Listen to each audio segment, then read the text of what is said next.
अगला कारक पढ़ेंगे हम 8 नंबर कारक है अपने संबोधन कारक। कौन सा कारक? लास्ट है ये संबोधन कारक। क्या होता है ये संबोधन? हाँ, संबोधन का मतलब किसी को पुकारना, संबोधन करना है ना, बुलाना, आवाज लगाना, तो ये तो संबोधित करना। तो या हाँ और है।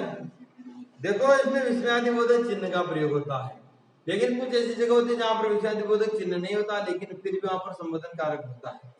जरूरी नहीं कि विस्मयादिबोधक चिन्ह कोमा भी आ सकता है, इनके अल्प विराम लगा करके ये कारक में दे सकता है। इसके कारक चिन्ह होते हैं हे, अरे, ओ, मोहन, अजी, ये सब इसके क्या है? कारक चिन्ह होते हैं। तो सबसे पहले हम इसकी परिभाषा लिखेंगे कि देखो, जिस शब्द से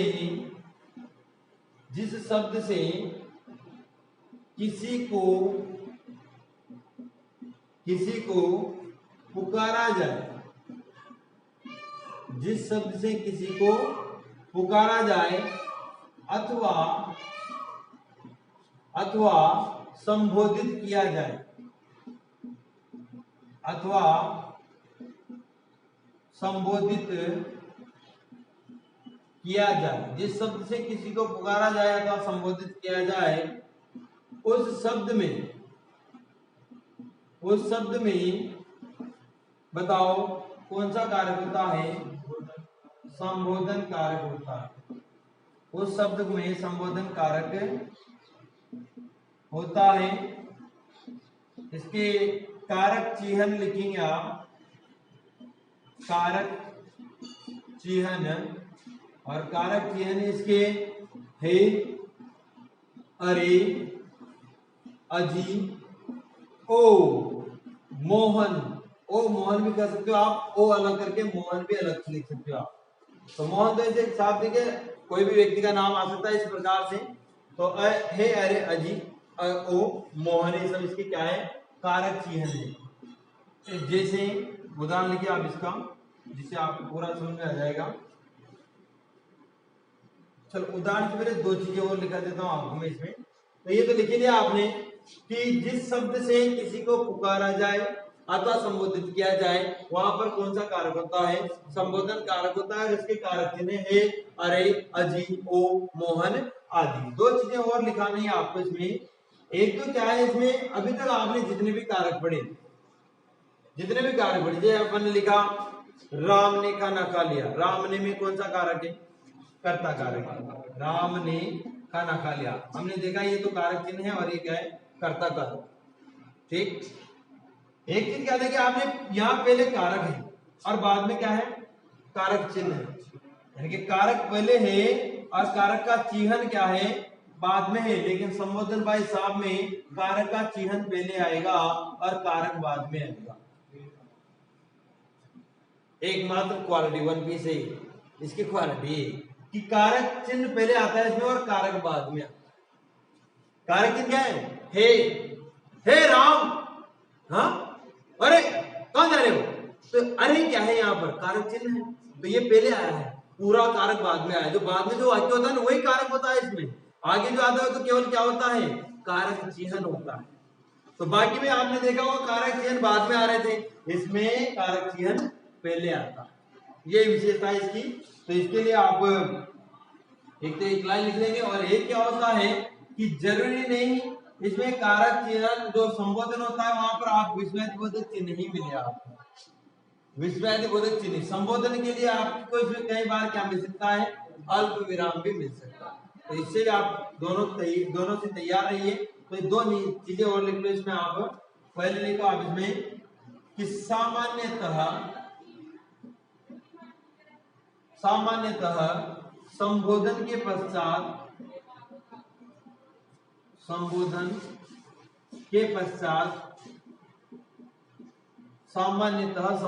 पश्चात विस्मयादि बोधक सामान्यतः संबोधन के पश्चात विस्मयादि बोधक चिन्ह का चिन्ह का प्रयोग किया जाता है, प्रयोग किया जाता है, किंतु यहां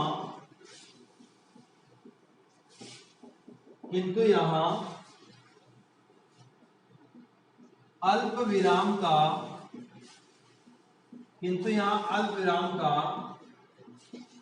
प्रयोग भी किया जा सकता है, किंतु यहाँ अल्प विराम का प्रयोग भी किया जा सकता है। ये लीजिए आगे होगा आपको समझ में। सामान्य तो संबोधन के पश्चात विस्मयादि बोधक चिन्ह ही लगता है, ये वाला चिन्ह ही लगता है, किंतु यहाँ पर अल्प विराम ये जो लगा दिया कोमा, इसका भी प्रयोग किया जा सकता है। दूसरी बात देखिए आप इसमें आगे कि संबोधन के अतिरिक्त, इनके संबोधन कारक के अतिरिक्त, संबोधन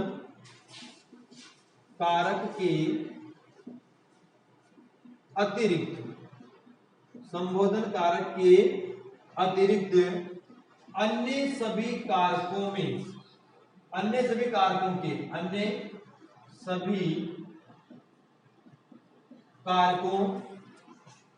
के कारक चिन्ह, अन्य सभी कारकों के कारक चिन्ह कारक के बाद लगते हैं, कारक के बाद लगते हैं, किंतु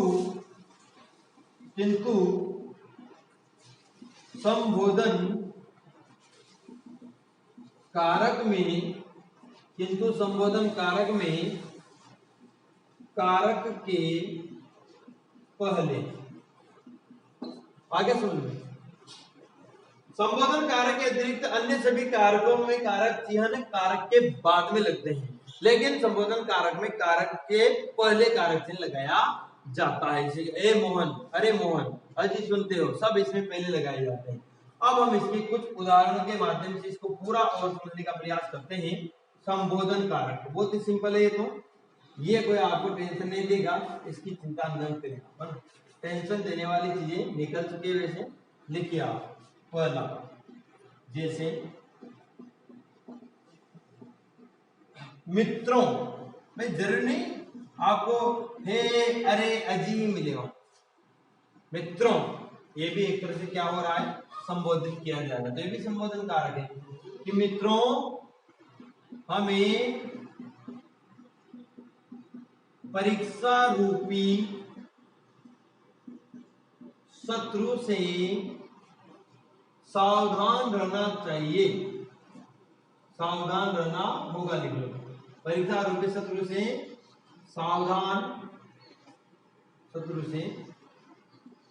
सावधान रहना होगा। मित्रों हमें परीक्षा रूपी शत्रु से सावधान रहना होगा।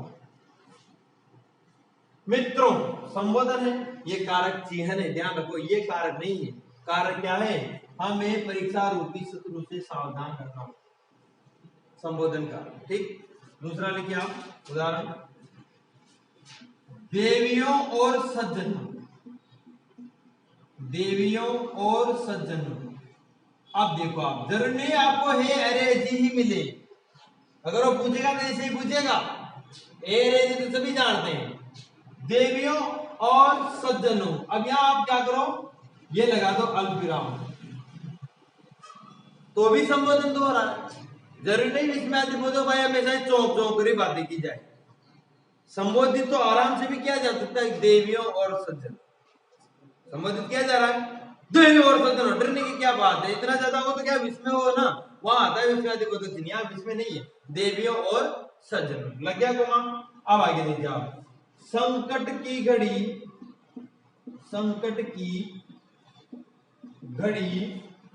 नजदीक आ रही है, नजदीक आ रही है। तो यार देखो आप, देवियों और सज्जनों, ये तो क्या है, कारक चिन्ह है भाई, हाँ क्या है ये, और फिर क्या आता है, संकट की घड़ी नजदीक आ रही है, कौन सा कारक संबोधन क्या किया जा रहा है कि संकट की घड़ी नजदीक आ रही है, ये तो संबोधन के चिन्ह है।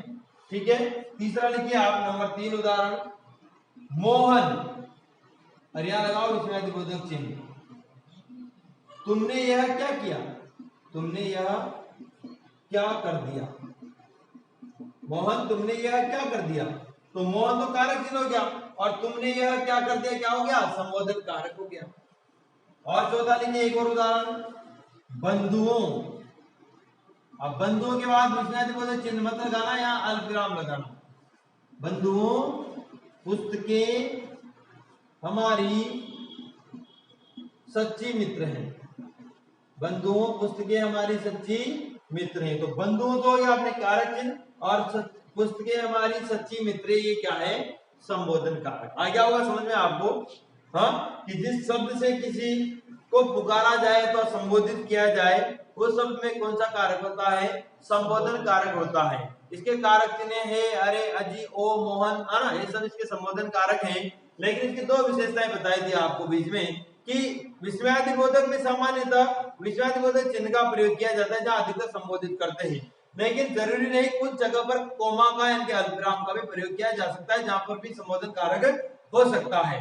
दूसरा आपने एक चीज लिखी थी कि संबोधन कारक के अतिरिक्त जितने भी कारक हैं उनके कारक चिन्हों का प्रयोग कारक के बाद में किया जाता है, लेकिन संबोधन कारक ऐसा एकमात्र कारक है जिसके कारक चिन्ह का प्रयोग कारक के पहले किया जाता है। ये आपको समझ में आ गया। अब देखिए आप यहाँ पर हमने देखा कि मित्रों, आप देखो यहाँ पर कारक चिन्ह नहीं है, अरे ऐसी नहीं है, लेकिन संबोधन किया जा रहा है, मित्रों हमें परीक्षा रूपी शत्रु से सावधान रहना चाहिए। तो ये तो चिन्ह हो गया, चिन्ह हो गया, और ये क्या हो गया, हाँ, संबोधन कारक। फिर देखो आप, देवियों और सज्जनों संबोधित किया जा रहा है, जरूरी नहीं कि विस्मयादिबोधक चिन्ह हो। संकट की घड़ी नजदीक आ रही है, आपके परीक्षा की घड़ी नजदीक आ रही है, समझ जाओ। मोहन तुमने यह क्या कर दिया, तो यहाँ पर तो विस्मय हो रहा है तो विस्मयादिबोधक चिन्ह लग गया, तुमने यह क्या कर दिया, संबोधन कारक। बंधुओं, देखो आप यहाँ भी जरूरी नहीं कि विस्मय होने की, बंधुओं पुस्तकें हमारी सच्ची मित्र है, यहाँ विस्मय नहीं हो रहा, केवल कहा जा रहा है कि बंधुओं पुस्तकें हमारी सच्ची मित्र हैं, तो कारक चिन्ह, और पुस्तकें हमारी सच्ची मित्र हैं, संबोधन कारक। तो ये हमने कारक टॉपिक समाप्त कर लिया है। 8 कारक आपने पढ़ लिए जो आपको अच्छे से समझ में आ गए होंगे। अब इनका आप एक बार वापस अध्ययन करें, दोबारा एक बार और वीडियो को देख लें, 3 बार देखें, कोई आपको फीस देने की जरूरत नहीं है, वीडियो आराम से आप निःशुल्क देख सकते हो, सारे नोट्स बना सकते हो। सबसे बढ़िया खासियत ये है कि नोट्स आपको साथ के साथ में मिल रहे हैं इसमें, और वो भी A to Z complete notes मिलेंगे, बीच में कोई भी चीज छूटेगी नहीं, इसलिए आप इनको आराम से देखिए, समझिए, कोई चीज समझ नहीं आए तो आप पूछ सकते हैं दोबारा। ठीक है, धन्यवाद।